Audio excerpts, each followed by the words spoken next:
Hi అండి. ఈరోజు ఈ వీడియోలో పెసరట్టుని చూద్దాము. ముందుగా పెసల్ని రాత్రంతా నానబెట్టుకోవాలండి.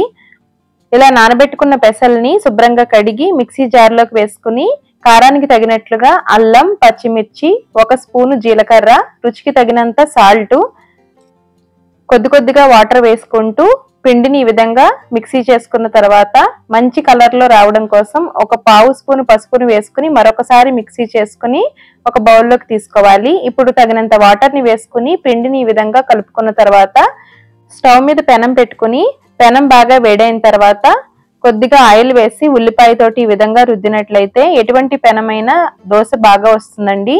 ఇప్పుడు ఒక గరిటె పిండిని తీసుకుని ఈ విధంగా పెసరట్టుని వేసుకోవాలి. పైన ఉల్లిపాయ తరుగుని వేసుకుని మంచి క్రిస్పీగా రావడం కోసం చుట్టూ అంచులకి 1/2 స్పూన్ ఆయిల్ వేసుకుని ఒక వెంపు ఫ్రై చేసుకుంటే pesarattu ready. Thanks for watching.